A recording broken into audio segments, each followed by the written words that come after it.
हथियार और गोला बारूद बरामद किए जाने की खबर आ रही है। बंडी नाला पंजतारा करनाह से हथियारों का जखीरा बरामद हुआ है। आर्मी और पुलिस का तलाशी ऑपरेशन और मुहासरा जारी है।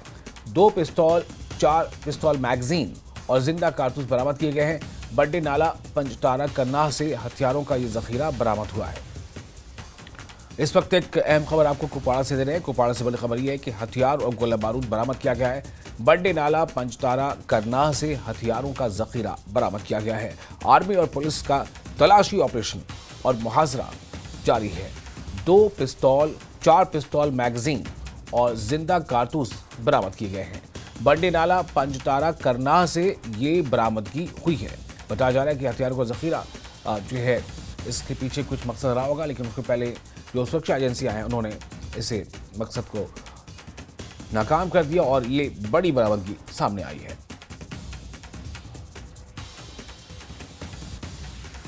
ये तस्वीर आप देख रहे हैं, कुपवाड़ा से बरामदगी की खबर है। हथियार और गोला बारूद बरामद किए गए हैं। बंडी नाला पंजतारा करनाह से हथियारों का जखीरा बरामद हुआ है। आर्मी और पुलिस का तलाशी ऑपरेशन और मुहासरा जारी है। जो बरामदगी है उनमें 2 पिस्तौल, 4 पिस्तौल मैगजीन और जिंदा कारतूस बरामद किए गए हैं। बंडी नाला पंजतारा करनाह से हथियारों का यह जखीरा बरामद हुआ है।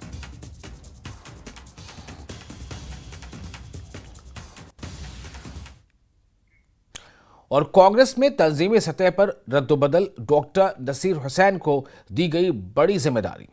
नासिर हुसैन को जनरल सेक्रेटरी मुकर्रर किया गया है। नासिर हुसैन जम्मू कश्मीर और लद्दाख में पार्टी उमूर के इंचार्ज भी मुकर्रर किए गए हैं। भरत सिंह सोलंकी की जगह लेंगे नासिर हुसैन। तो ये एक अहम खबर आपको दे रहे हैं। खबर जम्मू कश्मीर के लिए भी अहम है। कांग्रेस में तंजीमी सतह पर रद्दबदल के बाद जो बड़ी खबर सामने आ रही वो ये है कि डॉक्टर नासिर हुसैन को बड़ी जिम्मेदारी दी गई है और इस जिम्मेदारी के तहत नासिर हुसैन को जनरल सेक्रेटरी मुकर्रर किया गया है। नासिर हुसैन जम्मू कश्मीर और लद्दाख में पार्टी उमूर के इंचार्ज भी मुकर्रर किए गए हैं। भरत सिंह सोलंकी की जगह लेंगे नासिर हुसैन। और इस बदलाव पर हमारे साथ इस वक्त मौजूद हैं फोन लाइन पर ज़्यादा जानकारी के साथ समीर भट्ट, हमारे रिपोर्टर जम्मू से। समीर, ये जो बदलाव है इसे किस तरह से देखा जाए? कांग्रेस में एक बड़ा फेरबदल हुआ है तंजीमी सतह पे, ऊंचे सतह पे, जिसमें जम्मू कश्मीर के हवाले से अगर हम बात करें तो डॉक्टर नासिर हुसैन जो कि राज्यसभा के मेंबर हैं, कर्नाटका से आते हैं और बड़े ही एक्सपीरियंसड हैं, बड़े इंटेलेक्चुअल हैं। पीएचडी उन्होंने किया हुआ है जेएनयू से और उनकी जो पॉलिटिकल एक्सपीरियंस भी है बहुत ही ज्यादा है। मैं आपको बता दूं, वो अब जम्मू कश्मीर में पार्टी के इंचार्ज रहेंगे। लद्दाख भी उनके अंदर आ गया है और जनरल सेक्रेटरी भी उनको बनाए गए हैं एआईसीसी का। बहुत सारे जनरल सेक्रेटरी बनाए गए हैं। जैसे मैं आपको बताऊं, जीए मीर जो थे, जो जम्मू कश्मीर से ही आते हैं, वो तो जनरल सेक्रेटरी रहेंगे और इंचार्ज भी रहेंगे, लेकिन सिर्फ एक स्टेट के।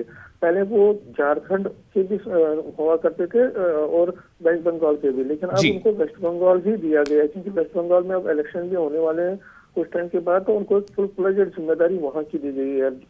झारखंड की जो जिम्मेदारी है वो उनसे वापस ले ली गई है। लेकिन अगर हम डॉक्टर नासिर हुसैन की बात करें तो नासिर हुसैन जब इलेक्शन यहाँ पे थे, चाहे पार्लियामेंट के इलेक्शन थे या उसके बाद असेंबली के इलेक्शन, तो उन्होंने यहाँ पे कैंपेन किया। कश्मीर में भी कैंपेन किया और जम्मू में भी कई जगहों पे वो कैंपेन किया। उसी दौरान हमें उनसे मिलने का मौका मिला और उनका कुछ इंटरव्यू भी हमने एक रिकॉर्ड किया था।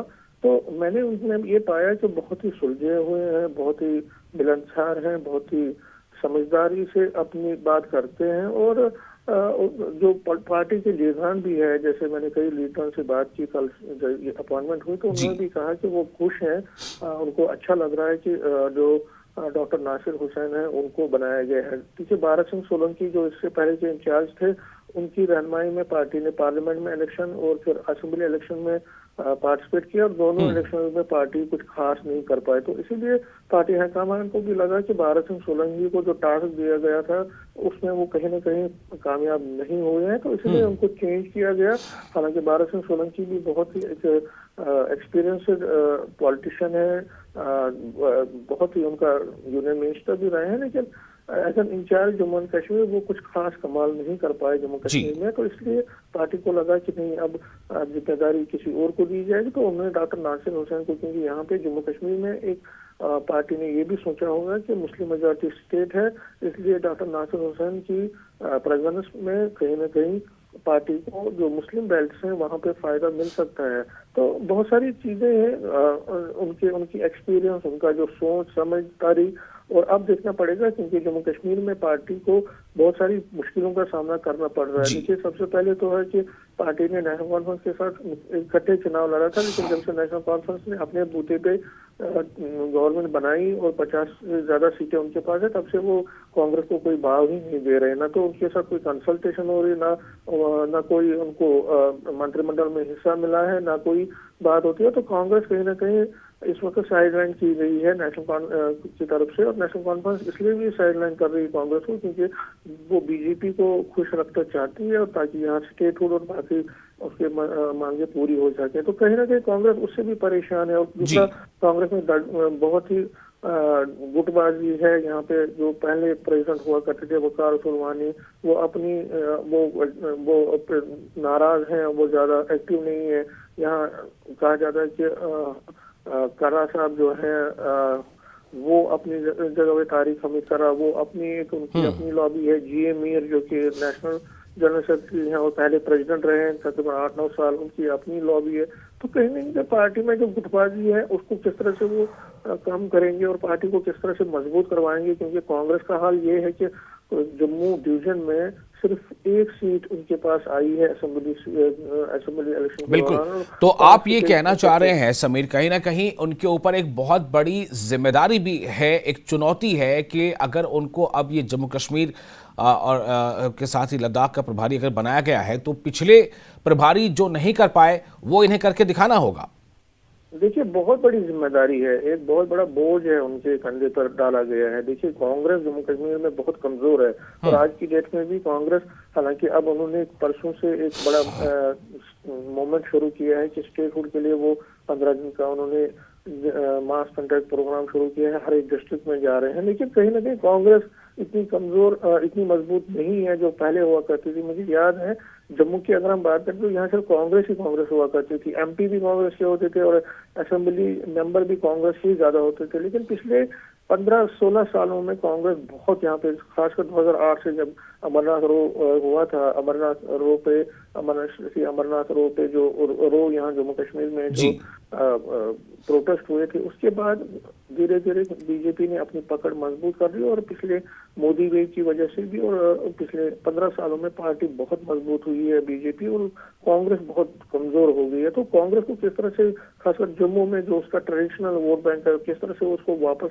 लाया जाए, किस तरह से यहाँ मजबूती लाई जाए, और जो जनाधार उन्होंने खोया हुआ है पिछले 10-15 सालों में, उसको किस तरह से रेस्टोर कर, तो ये बड़ी चुनौती रहेगी डॉक्टर नासिर हुसैन के लिए।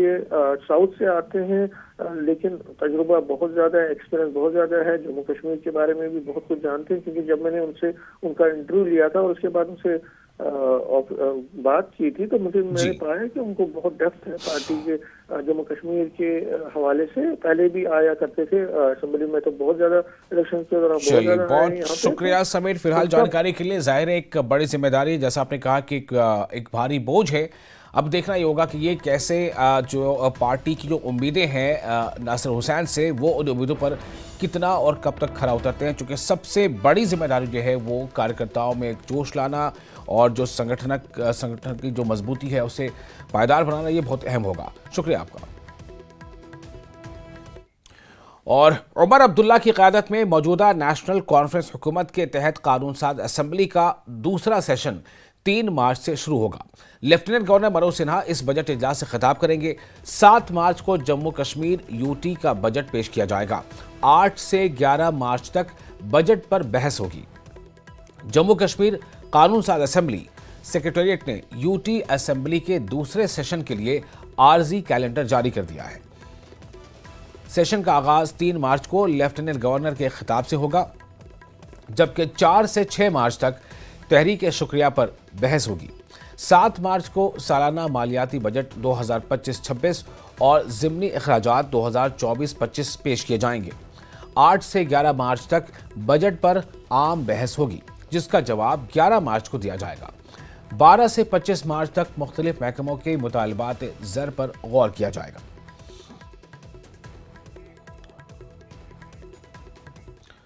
और पीपल्स कॉन्फ्रेंस के सदर और रुकन असेंबली सज्जाद गनी लोन ने कानून साज असेंबली सेक्रेटेरिएट में एक करारदाद जमा कराई है। इसमें आर्टिकल 370 और आर्टिकल 35A को खत्म करने की मजम्मत की गई है। करारदाद में जम्मू कश्मीर की 5 अगस्त 2019 से पहले की आईनी पोजीशन को बहाल करने का भी मुतालबा किया गया है।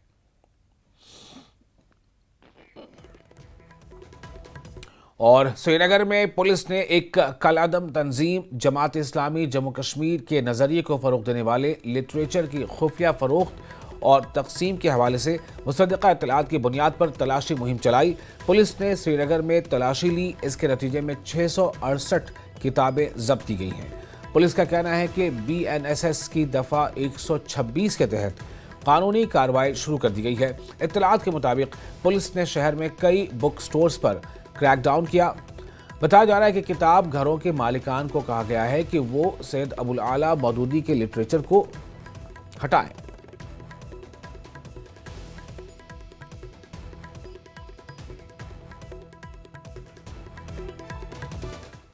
और PDP की रुकनियत साजी मुहिम में पार्टी के लीडर और कारकुनान सरगर्म अमल हैं। इसी कड़ी में आरएसपुरा, जनूबी जम्मू और सुचेतगढ़ में इस मुहिम में पार्टी लीडर और कारकुनान शामिल हुए। गांव कोटली शाहदुल्ला में एक रैली भी निकाली गई। इस मौके पर पार्टी लीडर नरेंद्र शर्मा ने कहा कि पार्टी की जानिब से रुकनियत साजी मुहिम शुरू की गई है। पार्टी की इस मुहिम के हवाले से काफ़ी जोश खरोश देखा जा रहा है। इस मुहिम के जरिए लाखों को पार्टी से जोड़ा जाएगा। ख्याल रहे कि जम्मू कश्मीर में बलदियाती और पंचायती चुनाव होने वाले हैं।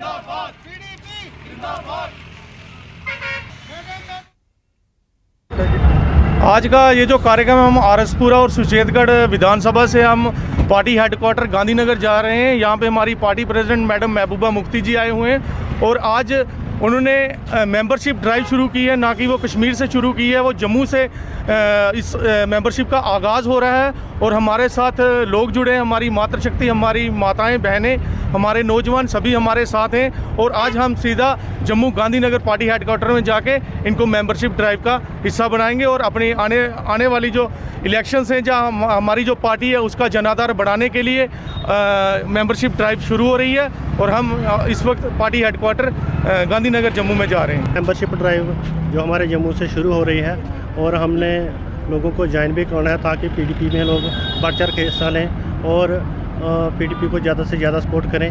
बाकी पार्टियों को तो आप सभी ने देख ही लिया है कि महंगाई का मुद्दा, अनएम्प्लॉयमेंट, एजुकेशन और बहुत सारे ऐसे मुद्दे हैं जो आज कोई भी पार्टी पूरे नहीं कर पा रही है। सिर्फ एक ही ऐसी पार्टी जो अपनी जमात PDP पार्टी है जिन सभी मुद्दों को पूरी तरह से पूरा करेगी। हम लोगों से अपील करते हैं कि जहाँ के जम्मू और कश्मीर की आवाम बढ़ चढ़ कर PDP में हिस्सा लें। और जम्मू कश्मीर के नायब वज़ीर आला सुरेंद्र कुमार चौधरी ने ओहदा संभालने के बाद पहली बार शोपियां का दौरा किया। शोपियां के दौरे में उन्होंने क्या कुछ कहा, ये भी आपको बताएंगे। फिलहाल एक छोटा सा ब्रेक लेते हैं। ब्रेक के बाद खबरों का सिलसिला जारी रहेगा।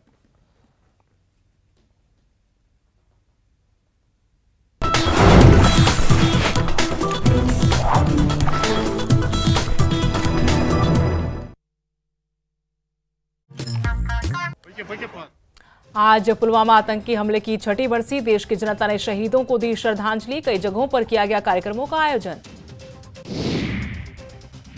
प्रधानमंत्री नरेंद्र मोदी, गृह मंत्री अमित शाह, रक्षा मंत्री राजनाथ सिंह, उपराज्यपाल मनोज सिन्हा ने शहीदों को दी श्रद्धांजलि। कहा, आने वाली पीढ़ियां पुलवामा के शहीदों के बलिदान को कभी नहीं भूल पाएंगी।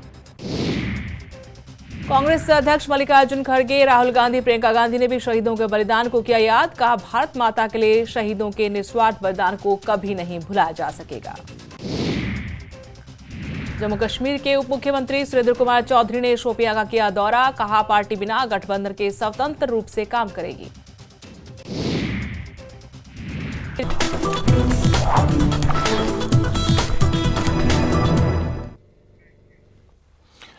ब्रेक के बाद एक बार फिर आपका इस्तकबाल है। जम्मू के गुलशन ग्राउंड में देविया कला मेले का इनेकाद किया गया है और मरकजी वजीर डॉक्टर वीरेंद्र कुमार और लेफ्टिनेंट गवर्नर मनोज सिन्हा ने शिरकत की। इस मौके पर मुख्तलिफ रियासतों से आए दिव्यांग अफराद ने अपने हुनर के मुनफरिद नमूने पेश किए।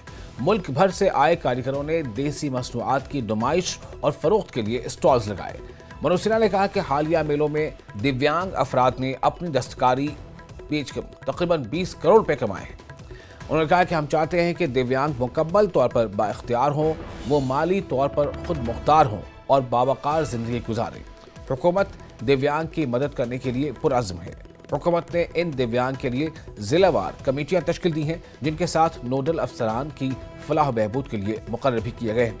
डॉक्टर वीरेंद्र कुमार ने कहा है कि इनकी तरजीह दिव्यांग लोगों को मुकम्मल तौर पर बाख्तियार बनाना है। प्रेजेंट करें minister of social justice and empowerment of Jammu doctor Virendra Kumar ji को बुके एंड दिव्य मेले के साथ साथ सभी 23 शहरों में रोजगार मेलों का भी आयोजन किया गया था, जिसमें भी लगभग 2500 प्रतिभागियों ने भाग लिया था। उनमें से 600 से ज्यादा लोगों को शॉर्टलिस्ट किया गया है और 230 से अधिक पार्टिसिपेंट को रोजगार के अवसर भी प्राप्त हो चुके हैं। जम्मू के मेले में भी अभी स्टॉल देखने का अवसर माननीय मंत्री जी के साथ मुझे मिला। 75 स्टॉल लगाए गए, जिसमें दिव्यांग जनों के अलावा भारत सरकार की संस्थाओं तथा सिविल सोसाइटी ग्रुप के स्टॉल भी शामिल हैं। 2022 से दिव्य कला मेलों की शुरुआत की गई।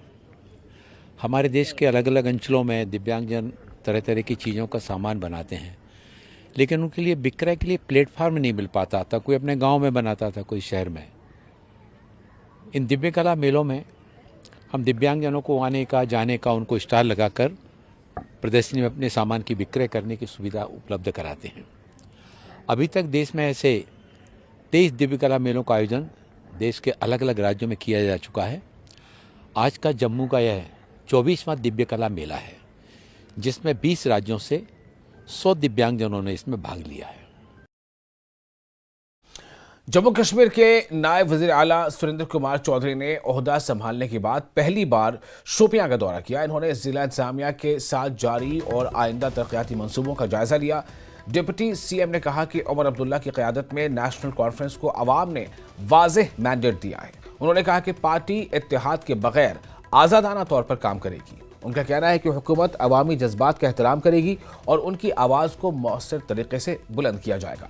नायब वज़ीर आला ने सिक्योरिटी के हवाले से कहा कि अमन व अमान के मामलात वज़ारत दाखिला के दायरे कार में आते हैं और वही इस हवाले से मुनासिब कार्रवाई करेगी। सीएम साहब के नोटिस में लाएंगे, तो लिहाजा ये उमर अब्दुल्ला सरकार है और कोशिश यही है कि जिस मकसद से लोगों ने चुन के हमें भेजा है, उन मकसद को हमने, उन लोगों के उन मकसद को कामयाब, उन मकसद को कहीं ना कहीं उन चीज़ों को फुलफिल करने, क्योंकि जम्मू कश्मीर को शोशों पे चलाने की कोई कोशिश करता है, हम जम्मू कश्मीर को शोशों पे नहीं, काम करके जम्मू कश्मीर को चलाएंगे। और हमारे लीडर उमर अब्दुल्ला साहब की क़यादत में, उनकी चीफ मिनिस्टर साहब के हुक्म के मुताबिक और हमारे कायद जनाब फारूक अब्दुल्ला साहब के मुताबिक अच्छा काम करने की कोशिश करेंगे। और कटरा की ख्वातीन अब खुद इन्हिसारी की तरफ एक नया कदम बढ़ा रही हैं। लिपन आर्ट, जो मिट्टी और चांदी के तारों से बनी एक मुनफरिद और दिलकश आर्ट है, इसे सीखकर न सिर्फ वो अपने हुनर को निखार रही हैं, बल्कि दूसरों के लिए भी रोजगार के मौके पैदा कर रही हैं। इस पहल का मकसद ख्वातीन को माशी तौर पर मुस्तहकम करना और इनके हुनर को फ़रोग़ देना है। इससे न सिर्फ इनकी माली हालत बेहतर हो रही है, बल्कि ये इलाकाई हुनरमंदों के लिए भी एक नया मौका बन गया है। हुनर और दस्तकारी के शोबे ने भी इन ख्वातीन को मदद फराहम करने के लिए इक़दाम किए हैं, जिनमें तरबियत, आलात और मार्केटिंग की सहूलतें शामिल हैं।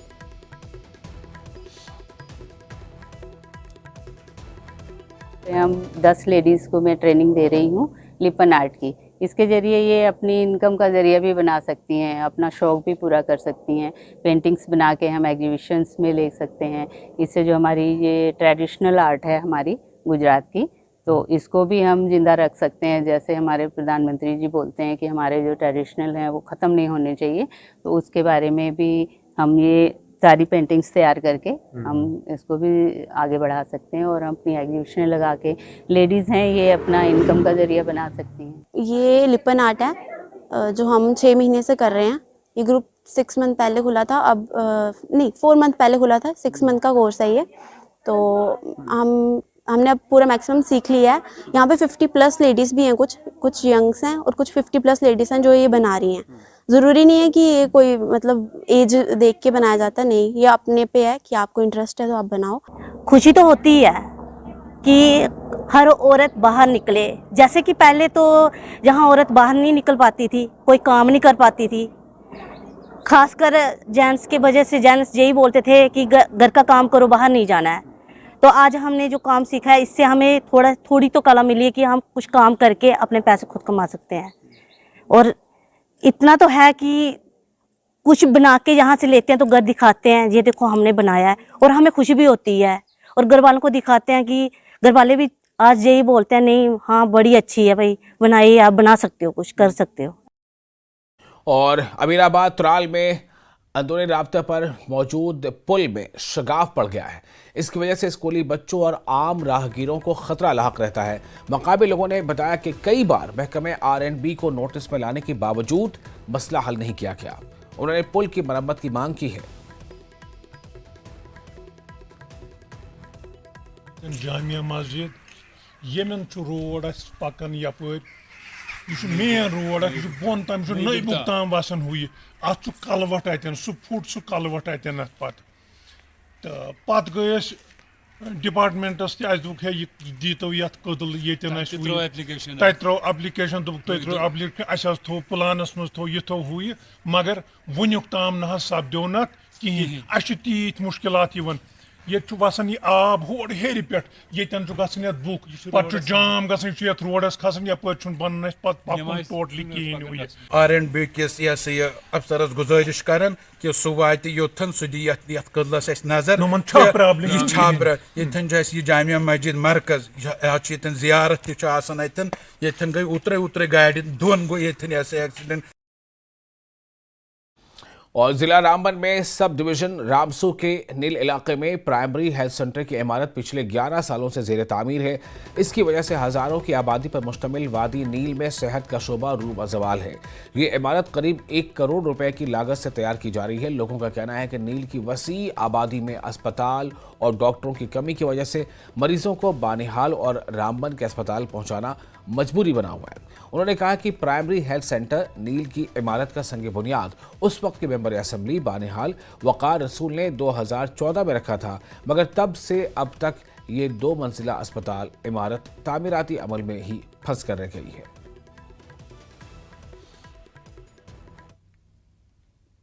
हाँ, उमर अब्दुल्ला साहब आए, उसको भी हमने यही गुजारिश की कि PSC नील अरसे 10-15 साल से बनी हुई है, लिहाजा इसको थोड़ा सा यहाँ के लोग बेचारा पसमानदा लोग है, पहाड़ी लोग है, तो इसका नज़र आसानी करे। और उमर अब्दुल्ला साहब को भी मेरे ख्याल आज नींद पड़ी है। हमें बहुत फ़ख्र था कि यहाँ आएगा चीफ मिनिस्टर हमारा जम्मू कश्मीर का उमर अब्दुल्ला साहब, तो लिहाजा फिर आंखों देखा हाल उन्होंने खुद देखा, उसी जगह उसका हेलीकॉप्टर उतरा, लिहाजा आज तक इसका नज़र आसानी किसी ने नहीं। साहब को भी और LG साहब को भी ये रिक्वेस्ट हम करते हैं कि इस पहाड़ी इलाके के नील का नज़र आसानी करे, या आप पहले इस बिल्डिंग का फ़ोटो उठाए, ये बनी है या नहीं बनी है। 2014 से स्टार्ट हो गया था काम, अब तो इस साल 2025 है, तकरीबन 11 साल हो गए इसको अस्पताल को। कोई स्टाफ वटाफ नहीं है, न इसको कोई डॉक्टर आता है न कुछ। हम परेशान हैं, जो भी कोई मिनिस्टर इधर आता है हम आएंगे करेंगे, वो कुछ नहीं करते। मेरा नाम जाफ़र है और मैं यही नील से बिलोंग करता हूँ। तो ये जो हॉस्पिटल यहाँ पे PHC नील में बना हुआ है, इसको कम से कम 11 साल हो गए और आज तक यहाँ पे कोई भी स्टेप नहीं लिया गया गवर्नमेंट की तरफ से, और यहाँ पे कोई भी स्टाफ को यहाँ पे लाया नहीं जा रहा है, कोई भी यहाँ पे नज़र गुजर कुछ नहीं कर रहा है। यहाँ तक कि इसकी जो हालत है वो बिल्कुल बुरी तरह ख़राब है। अस्पताल के लिए तवज्जो नहीं देता, इसको ब्लैक लिस्ट ये किया जाए और यहाँ के आवाम के लिए यह अस्पताल और किसी कंडक्टर को दिया जाए ताकि यहाँ के लोग आराम हो जाए। नहीं, ठेकेदार ने जो काम किया है उसमें थोड़ा बहुत जो रहता होगा तो वो थोड़ा बहुत ही रहता होगा, वो जो ही फंड्स आएंगे तो उसको हम क्लियर करेंगे। बाकी जो लेबर का जो मसला है ठेकेदार के साथ अगर उनका कोई इशू है तो उसके लिए मतलब ये बहुत सारे जैसे लेबर कोर्ट है बाकी है, तो वो उसमें मतलब कि अपने जो ग्रीवेंस डाल के तो वो ठेकेदार से पेमेंट ले लें। बाकी जो ठेकेदार का थोड़ा बहुत रहता है तो वो तो हम बस जो ही फंड्स आएंगे तो हम उसको पेमेंट कर देंगे।